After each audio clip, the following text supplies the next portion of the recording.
Let's talk about iteration and prototyping. And I'll try to make this a quick one because as I was preparing this, I realized that I don't have a lot new to say on the subject. I think my ideas are pretty much the standard ideas. So, obviously, when you're prototyping something, you want to keep your ideas lightly. You don't want to be too attached to them, hold them strongly, because the whole idea of the prototype is to allow things to change and get better.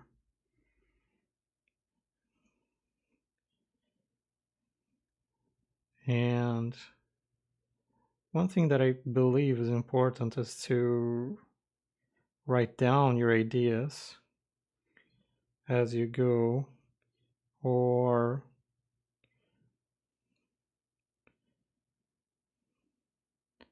record the process in some sense, like make some register, because then you can go back to it and see what your old assumptions were and how the project is evolving.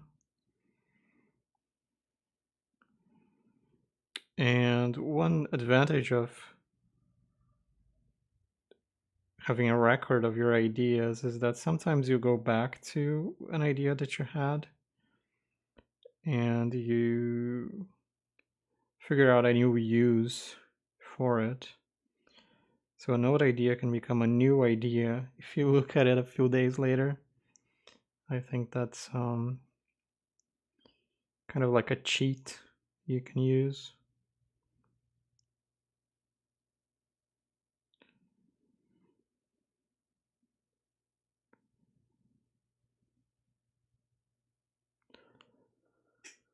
And of course, you want to start with some impetus for the prototype. You want to have an initial thought, an initial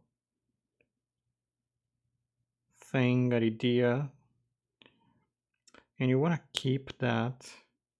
I think most of the time, I don't really do like lost prototyping where I don't know how it's going to end up.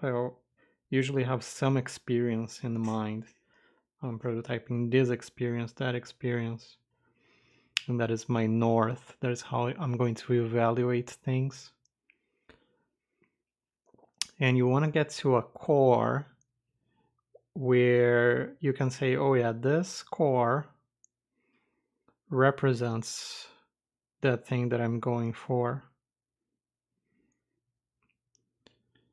And the way you do that is, of course, by trying things out and looking for the magical moments, or at least the interesting moments, where you can say, "Yep, this is it. This is what I was looking for." You know, of course, that doesn't happen straight away unless you're very, very lucky. So, if it feels bad to play your prototype, you're doing it right. Um,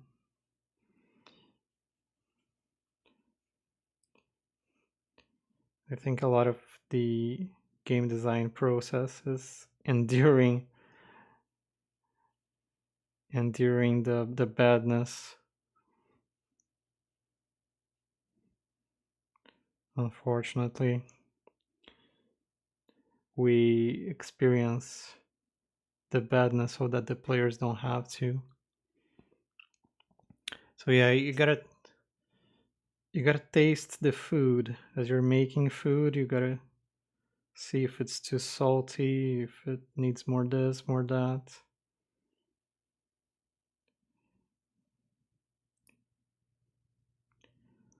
Some There are some things that you can do in your mind With your prototyping, you can discard some of the ideas right away, but most of the time you have to actually play them, implement them in some way and play them so that you can discard them.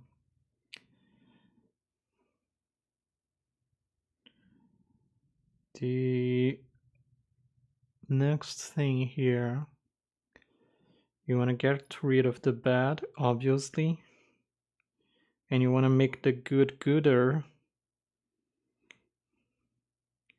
And that is a very subjective evaluation, but that is the job of the designer. Identify what is and is not working in your prototype.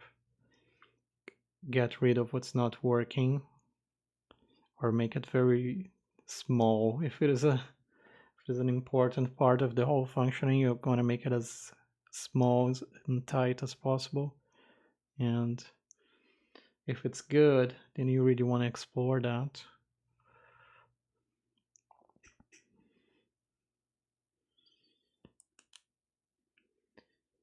So you try to implement only the very best ideas, because when you have ideas,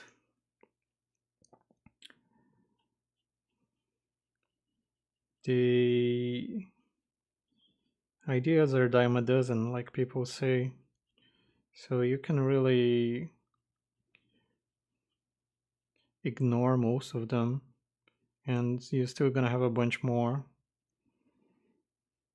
And even if you implement the very best ones only, that is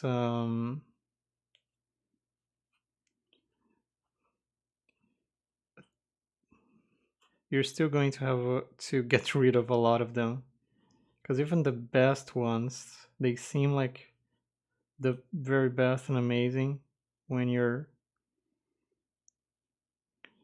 thinking them out, when you're trying to find solutions. But then you put them into the thing and it's like, oh, those ideas were not so good. I did not think this through as much as I thought I had. And then you realize the problems with the ideas. So yeah, you want only the very best, because even the very best are generally mediocre. And of course, you want to ask for feedback eventually. I do think feedback should come a bit later on, or when you're stuck, when you're really, really stuck. But at some point, yes, you do want feedback also. And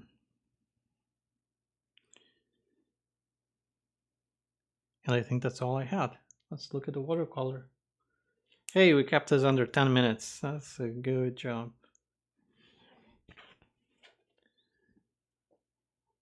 There you go. I think